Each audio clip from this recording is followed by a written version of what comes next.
Hello යාළුවනේ මම අද ඔන්න ගෙනාවා තමා චිත්‍රපටය. මේක රශ්මික මන්දන්නාගේ අලුත්ම චිත්‍රපටය. මේක ඇත්තටම හොරර් රොමැන්ස් වගේ සුපිරි චිත්‍රපටයක්. මේ චිත්‍රපටය නිකුත් වුණේ ඔක්තෝබර් 21 වෙනිදා. ඉතින් අපි යමු චිත්‍රපටයේ දිහාට එහෙනම්. ඒත් ඊට කලින් මට ඔබගෙන් ආදරයෙන් ඉල්ලන්නේ වීඩියෝ එකට ඉක්මනින්ම ලයික් එකක් දාන්න, channel එක අනිවාර්යෙන්ම subscribe කරන්න. Film in the World හි සෑම ත්‍රාසජනක හොරර් කොමඩි චිත්‍රපටයක්ම අපි ඔබ වෙනුවෙන් ගෙන එනවා ඉතාමත් ඉක්මනින්ම.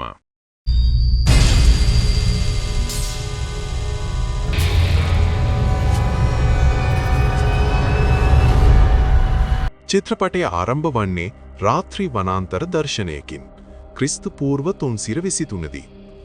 රාත්‍රී ඝන වනාන්තරයක් අපට පෙන්වන අතර එහිදී ඇලෙක්සැන්ඩර් නම් ඉංග්‍රීසි පාලකයෙකු තම හමුදාව සමග වනාන්තරයේ දෙසට යන ආකාරය අපට පිනේ. වනාන්තර ප්‍රදේශයේ බේතාල් වැම්පයර් ජනතාවට අයත් බවත් ඉදිරියට ගියහොත් ඔවුන් මිය යන බවත් හමුදාවට අනතුරු අඟවනවා. නමුත් සුපුරුදු පරිදි රජු එම කතාව අහන්නේ නැහැ. ඔහු ඉදිරියට යනවා. ඉදිරියට ගොස් මිය යනවා. බේතාල් මිනිසුන් ඔවුන්ට පහර දී එකින් එක සීලු දෙනාගේම ලේ බොනවා. එවිට යක්ෂසන් නවාසුද්දීන් සිද්දිකී විසින් රංගපාන අපට පෙනෙන අතර ඔහු මෙසේ පවසනවා. "තෝ මගේ ಭಾರತේ පාලනය කරන්නට යන්නේ." මෙහි තරමක් ත්‍රාසජනක විකටාංගයක් තිබුණා. ඉන්පසු ඔවුන්ගේ ලේ උරා බොන ආකාරය අපට පෙනෙනවා. ඉන්පසු අපට වර්තමාන කාලයේ පෙනෙනවා.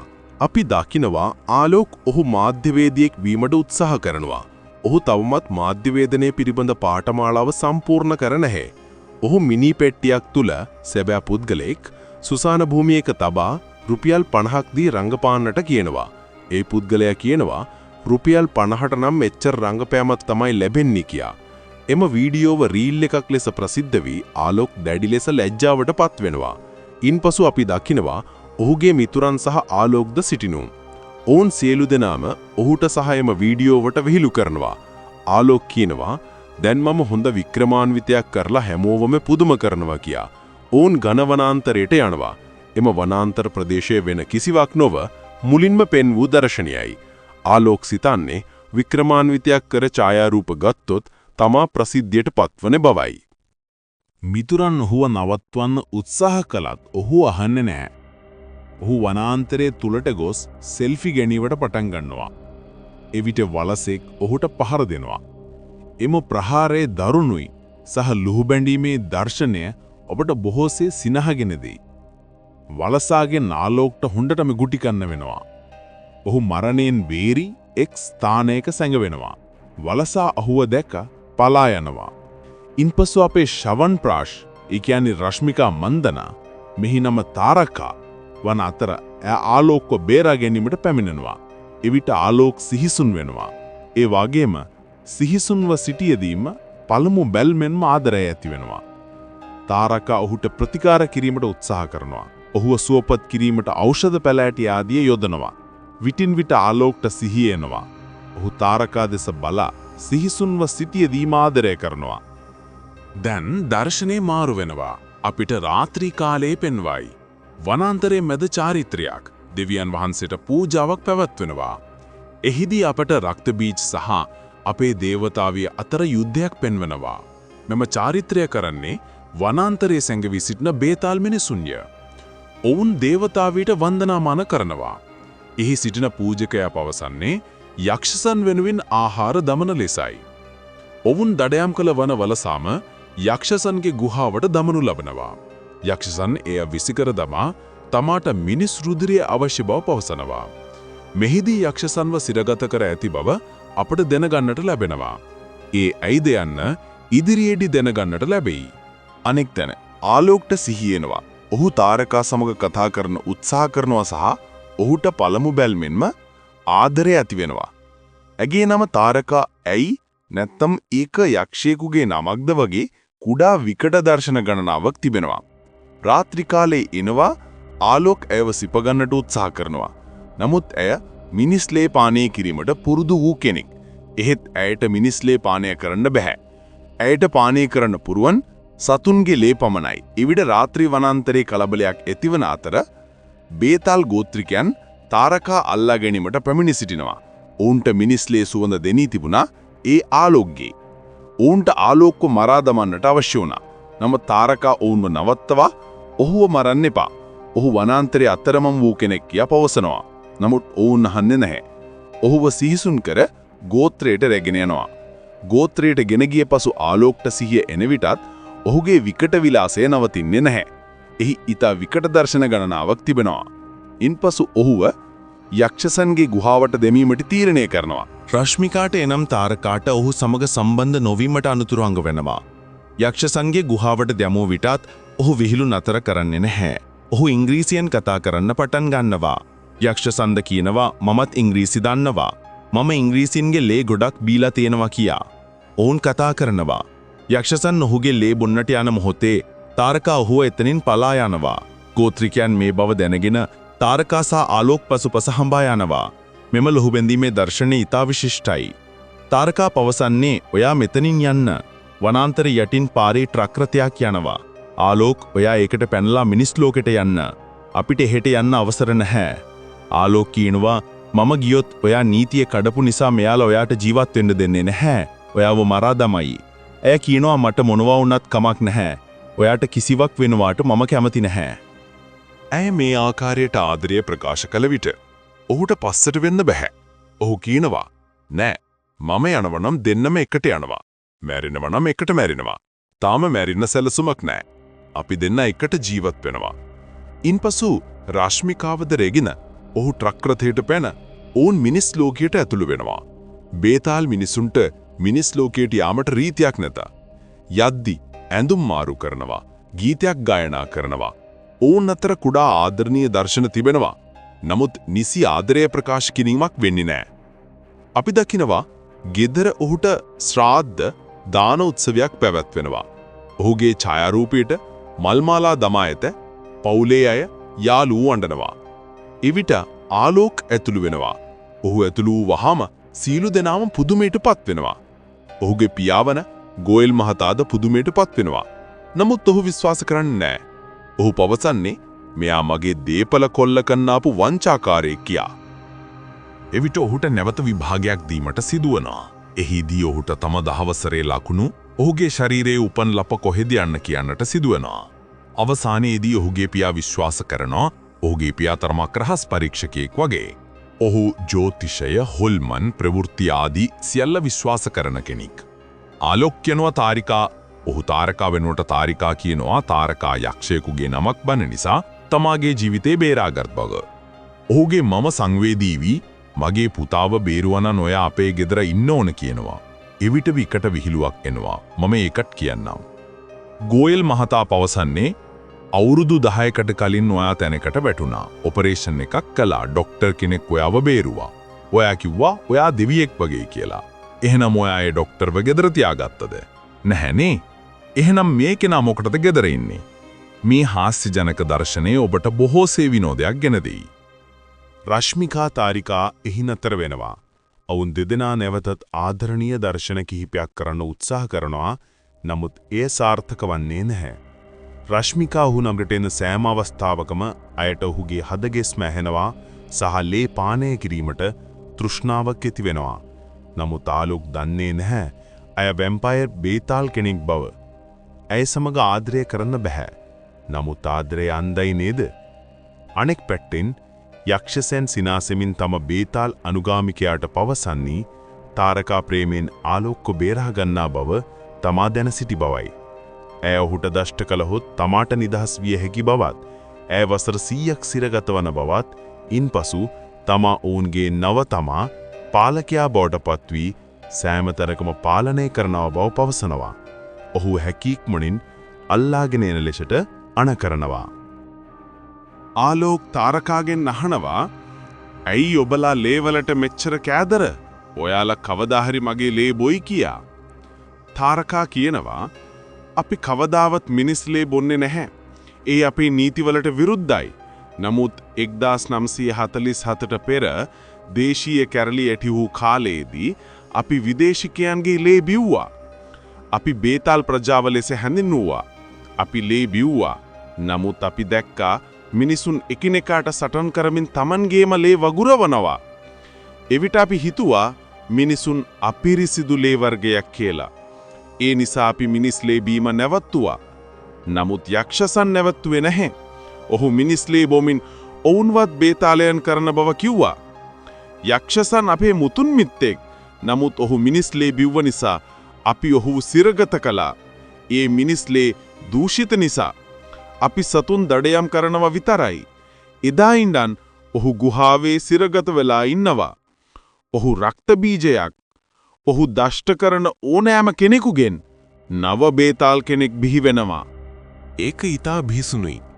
පැරණි කතාව ඔබට මතක නැද්ද? දිනක් රක්ත බීජයක් සිටියා. ඔහු දරුණු ලෙස නටමින් විනාශය කළා. දේවතාවීට ඔහුව නැවතීමට පැමිණීමට සිදු වුණා. දේවතාවිය ඔහුව මරණ විට ඔහුගේ ලේ බින්දු වලින් තවත් යක්ෂයන් බිහි වුණා. ඒ විලාවේ තමයි අපි වගේ බේතාලයන් බිහි වුණේ. අපි ඔහුගේ ලේ බිව්වා. ආලෝක මේ සියල්ල අසා පුදුම වෙනවා. ඔහු ආදරය කළ කෙනා බේතාල් කෙනෙක්. ඇයට හදවතක් නැහැ. එහෙනම් ආදරය කරන්නේ කොහොමද? එහෙත් ඔබ දන්වා නේද? පිරිමි ළමයින්ට ගැහැණු ළමයෙකු තෝරා ගැනීමේදී අවශ්‍ය වන්නේ ගැහැණු ළමයෙක් වීම සහ ජීවතුන් අතර සිටීම පමණයි. ඔහු බේතාලුවත් දිගටම ආදරය කරනවා. ගෝයල් මහතා රහස් පරීක්ෂකෙක් බව මම ඔබට කීවා. ඔහු රාත්‍රියේ රූපවාහිනියේ මන්තර ගුරුකම් වලින් මිනිසුන් සුව කරන වෛද්‍යවරයෙකුගේ වැඩසටහනක් බලමින් සිටනවා. තවත් ප්‍රවෘත්තියක් කියන්නේ කොල්ලන්ව අල්ලා ගන්නා මීපැණි උගුල් හනි ට්‍රැප් ගැහණු ළමයින් ගැනයි. ඔහු තම බිරිඳට කියනවා මේ මීපැණි උගුලකට 80 කෙල්ලෙක් වෙන්න ඇති. මොකද මේ වගේ කූරෙක් වගේ ඉන්න ආලෝක්ට කවුද ආදරය කරන්න කියා. ඔහුගේ මව කියනවා මගේ පුතා කුමාරයෙක් වගේ මේ වගේ කෙල්ලෝ 100ක් මගේ පුතා වෙනුවෙන් කැප වෙනවා කියා. ගෝයල් මහතා බලා සිටීම නතර කළේ නැහැ. ඔහු දුටුවා තාරකා දොරෙන් නොව ජනේලෙන් පිටතට යන බව. කෑම මේසේදී තාරකාට බොන්න අවශ්‍ය වෙන්නේ ලේ පමණයි. වෙන කිසිවක් කන්නේ නැහැ. ඇය ශාක භක්ෂක හෝ බැදපු දේවල් කන්නේ නැහැ. ආලෝක පිරිසිදු නිර්මාංශිකයෙක්. ඒ නිසා ආලෝක්ට ඇයට ලේ දෙන්න බෑ. ඒ නිසා ඔහු ඇයව මස් කෑමට දහබාවකට පාරයිනේ කඩේකට ගෙන යනවා. එහිදී රශ්මිකා වයින් එකක් ලේ කියලා බීලා ටිකක් වෙරි වෙනවා. වෙරි වී ඇය නටනවා. නර්තනය හරහා පිරිමි කණ්ඩායමකට ලං වෙනවා. පිරිමි කණ්ඩායම ආලෝක සහ තාරකා පසුපස එනවා. තාරකා බීලා හිටියේ ආලෝක කවුන්ට තෙහරුම් කර දෙන්න උත්සාහ කරනවා. මේ සිදුවන්නේ කර්මාන්ත ශාලා අංගනයක්. ෆැක්ටරි යාඩ් වැනි විවෘත පාළු ස්ථානයකයි. පිරිමි ළමයි ආලෝක්ට ගහනවා. තාරකා සමග මිතුරු වෙන්න උත්සාහ කරනවා. එවිට තාරකා ඇගේ සම්පූර්ණ බේතාල් වලින් වැම්පයර් ස්වරූපේ පෙන්වා එකිනෙකා තෝරාගෙන පහර දෙනවා. ආලෝක්ව බය වෙනවා.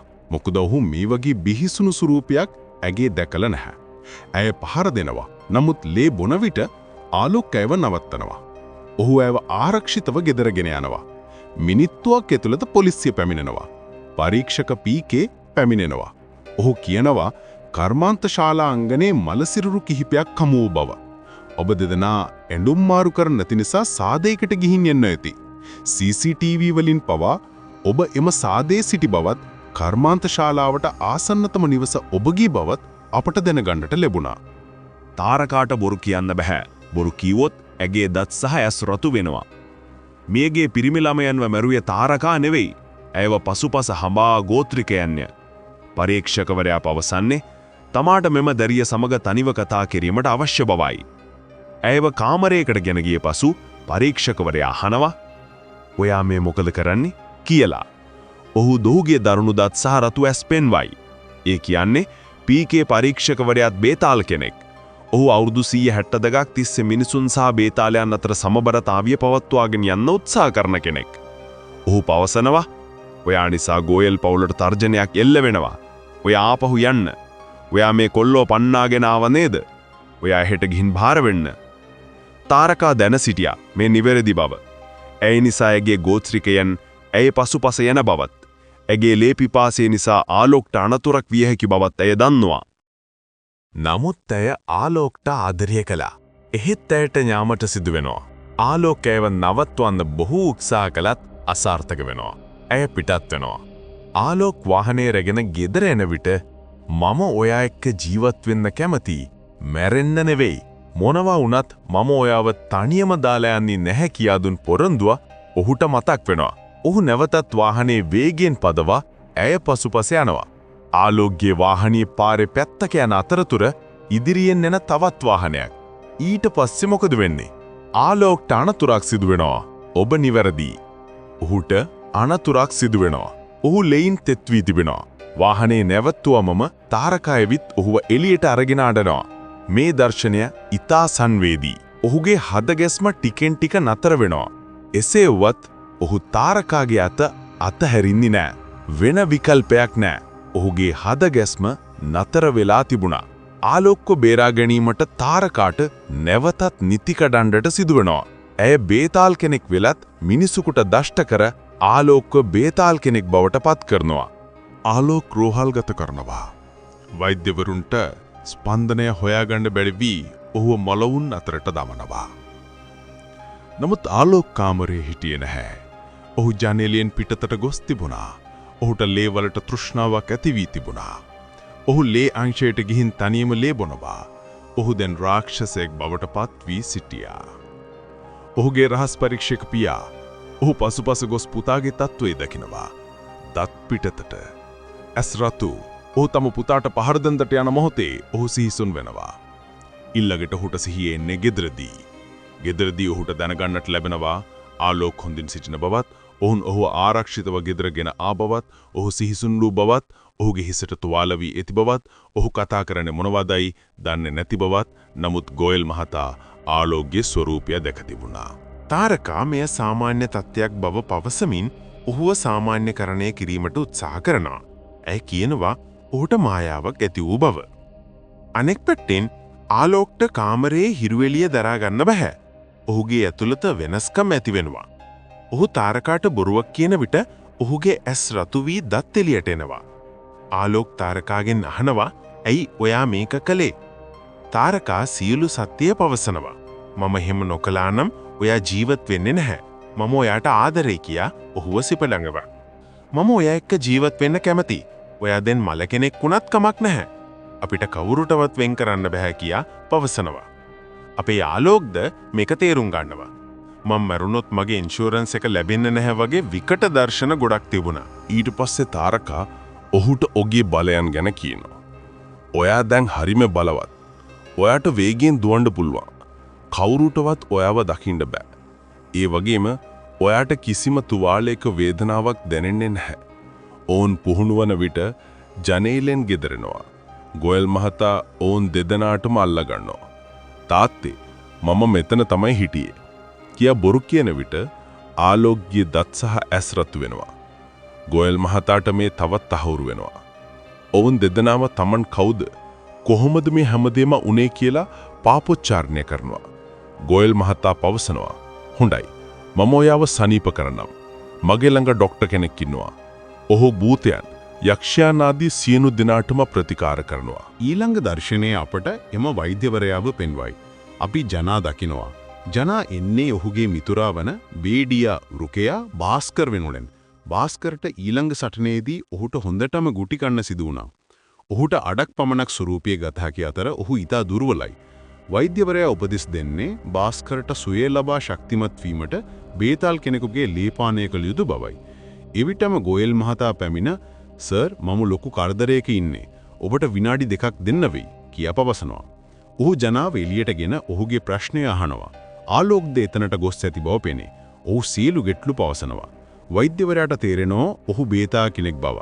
නමුත් ඔහුට නැවට මිනිසෙක් විය නොහැකි. බිත්තරයකින් ඔම්ලෙට් හදන්න පුරුවන්. ඔම්ලෙට් එකකින් බිත්තරයක් හදන්න බෑ. ඔවුන් කලකිරී එතනින් පිටත් වෙනවා. නමුත් ආලෝක් ජනාට කියනවා, "ඔබේ යාළුවා භාස්කර්ට කියන්න මේ මිනිස්යාගේ ලේ ටිකක් බීලා දැම්මනම් වැඩේ ගොඩ දාගන්න පුරුවන් නේද?" එදින සවස ගෝත්‍රිකයන් නැවතත් ආලෝක් පසුපස හඹා යනවා. එතනට ආලෝක් නෙවෙයි, භේඩියා භාස්කර් එනවා. ඔහු දැනට අර්ධමිනිස් ස්වරූපයෙන් සිටින අතර දුර්වලයි. ඔහුට වෙයිතාල් ලේ අවශ්‍යයි. වර්තමාන බෙහිතාල් කවුද? ආලෝක්. එතකොට මොකද වෙන්නේ? ඔවුන් දෙදෙනා අතර සටනක් ඇති වෙනවා. හාස්‍යජනක දෙබස්ද තිබුණා. මුලදී ආලෝක් භාස්කර්ට හොඳටම ගහනවා. ආලෝක් ඔහුව විහිළු කිරීමට තම අතේ කොටසක් කපා, "තොට ලේ ඕන නේද? ගිහින් බීපන්" කියා ගොඩනැගිල්ලෙන් පිටතට විසි කරනවා. භාස්කර් එය දැක පහළට පැන ලේ බිඳක් බොනවා. ඉන්පසු ඔහු සම්පූර්ණ වෘක්කෙක් කෙනෙක් බවට පත්වෙනවා. 10 ගුණයකින් බලවත්. ඔහු ආලෝක්ට දරුණු ලෙස පහර දෙනවා. ඔහු බේරෙන්නේ කෙසේදයි මම දන්නේ නැහැ. අවසාන මොහොතේ තාරකා පෙමින ඔහු බේරාගෙන යන්නේ පීකේ පරීක්ෂකවරයාගේ ගෙදරටයි. ඔවුන් පීකේගේ ගෙදරට ගියාම ආලෝක් පුදුම වෙනවා. ඔවුන්ට මුළු කතාවම කියනවා. පීකේ කියනවා ඔයා ලොකු වැරද්දක් කළා. ඔයා භේඩියාට ලේ දීලා එයාව තවත් බලවත් කළා. අපි සහ භේඩියා අතර හොඳක් නැහැ. ඔවුන් හැරිම බලවත්. ඔයා බේතාල් ලේ දුන්නා. දැන් ඔයාට මොකද වෙන්නේ? ඔයාට බේරෙන්න ඕන නම් අපේ රැකවරණයේ යටතේ ඉන්න ඕන. ඔවුන්ව රහසිගත ස්ථානයකට ගෙන යනවා. ආලෝකව බීමදී සිහිසුන් කරනවා. ගෝත්‍රිකයන් පැමිණ තාරකාට කියනවා ඔයා අප සමග යා යුතුයි. ඔයා එයාව හපා දැමූ නිසා වසර 100ක් සිරගත වෙලා ඉන්න ඕන. ඒ වගේම අපේ තමා යක්ෂසන් නිදහස් වෙනවා.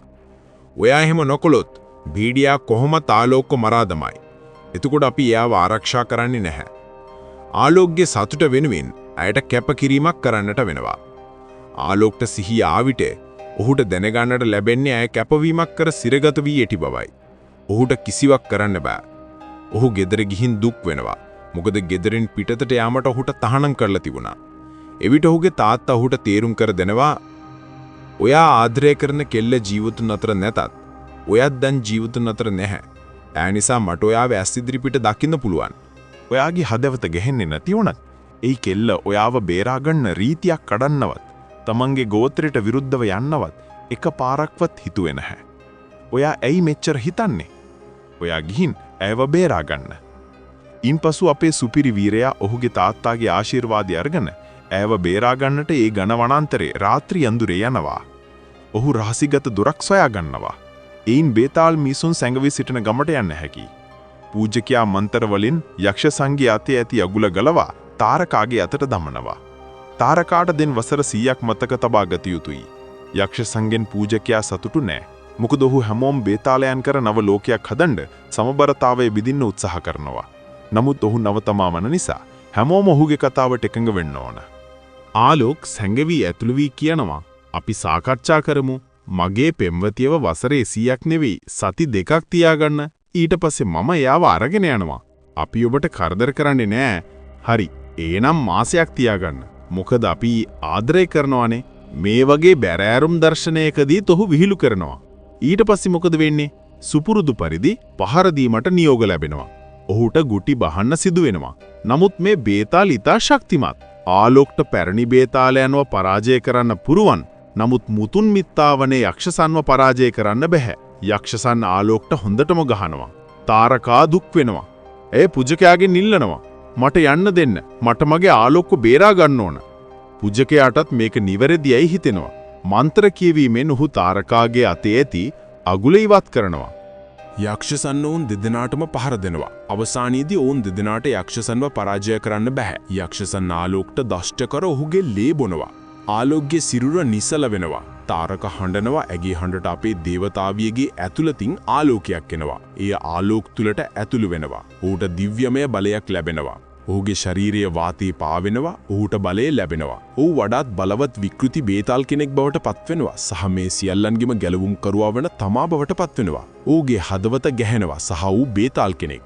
ඔහුගේ බලයන්ගෙන් යක්ෂසන්ව පරාජය කර ඔහුට හොඳටම ගහනවා. ඔහුගේ ලේ බොන්න යන වෙලාවේ තාරකා ඔහුව නවත්වනවා. ඔයා උන් වගේ නෙවෙයි. ඔයා මගේ ආලෝක් මා වෙනුවෙන් නවතින්න. නැවතත් ඌට අතේ මාංචු දමා ගුහාවට දමනවා. චිත්‍රපටයේ අවසානයේදී පෙන්වන්නේ එම යක්ෂසන් ඉදිරියට කට්ටා පැමිණ යක්ෂසන්ව නිදහස් කරගෙන යන බවයි. මෙය දුටු පසු තමාට ආලෝක්ට කියනවා ඔහු තවත් බලවත් වනු ඇත. මක්නිසාද ඔහු අපගේ මුතුන් මිත්තයි. ඔහු දැනටමත් මිනිස් රුධිරේ බොන නිසා ඉතා බලවත් වෙලා. ඔබට ඔහුව පරාජය කරන්න බැහැ. ඔබට ඔහුට වඩා බලවත් වීමට අවශ්‍ය නම් ඔබට කෙනෙකුගේ ලේ බොන්න වෙනවා. ආලෝක් අහනවා කාගේද? ඔවුන් කියනවා භේඩියාගේ. ඒ සමගම රාත්‍රියේදී භේඩියා එම ගමට ඇතුළු වී ඇති බව අපට පෙන්වයි. ඒ කියන්නේ ඊළඟ චිත්‍රපටයේ සටන වනු ඇත්තේ තමා ඉදිරිව භේඩියාය. මේ සමගම තමා චිත්‍රපටය අවසන් වෙනවා. ඉතින් යාළුවනේ ඔබට මේ චිත්‍රපටය කොහොමද දැනුනේ කියලා මට අදහස් දක්වලා කියන්න. ඒ වගේම මේ වීඩියෝවට ලයික් කරලා ඔබේ මිතුරන් සමගත් බෙදා ගන්න. ඔබ අලුත් කෙනෙක් නම් ඉක්මනට channel එක subscribe කරලා notification bell එකත් ඔබන්න. එවිට කිසිම වීඩියෝ එකක් ඔබට මග හැරෙන්නේ නැහැ. අය අලුත් වීඩියෝ එකකින් හමු වෙමු. එතකම් පරිස්සමෙන් ඉන්න.